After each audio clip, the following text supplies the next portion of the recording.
ಇನ್ನು ನಾವು ಗೆದ್ದಾಗಲೇ ಯುದ್ಧ ನಿಲ್ಲಿಸೋದು ಉತ್ತಮ ನಿರ್ಧಾರ ಅಂತ ಇರಾನ್ನ ವಿದೇಶಾಂಗ ಸಚಿವ ಅಬ್ಬಾಸ್ ಅರಾಗ್ಚಿ ಹೇಳಿಕೆ ಕೊಟ್ಟಿದ್ದಾರೆ.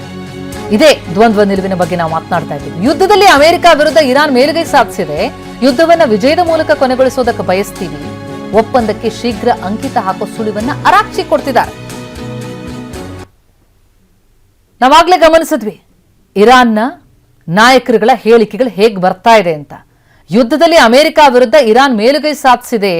ಯುದ್ಧವನ್ನ ವಿಜಯದ ಮೂಲಕ ಕೊನೆಗೊಳಿಸೋದಕ್ಕೆ ಬಯಸ್ತೀವಿ, ಅಂದ್ರೆ ಒಪ್ಪಂದಕ್ಕೆ ಶೀಘ್ರ ಅಂಕಿತ ಹಾಕ್ತೀವಿ ಎನ್ನುವಂತಹ ಸುಳಿವನ್ನ ಅಬ್ಬಾಸ್ ಅರಾಗ್ಚಿ ಕೊಡ್ತಿದ್ದಾರೆ.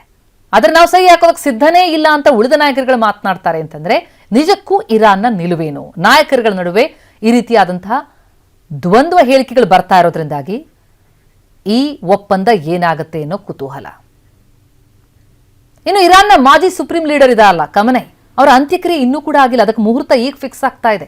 ಜುಲೈ 9ರಂದು ಐತುಲ್ಲಾ ಅಲಿ ಖಮನೈ ಅಂತ್ಯಕ್ರಿಯೆ, ಫೆಬ್ರವರಿ 28ಕ್ಕೆ ಅವರು ಹತ್ಯೆಯಾಗತ್ತೆ. ಅಲ್ಲಿಂದ ಇಲ್ಲಿವರೆಗೆ ಸುಮಾರು 106 ದಿನಗಳ ಬಳಿಕ ಈಗ ಅಂತ್ಯಕ್ರಿಯೆಗೆ ಮುಹೂರ್ತ ಫಿಕ್ಸ್ ಆಗಿರೋದು.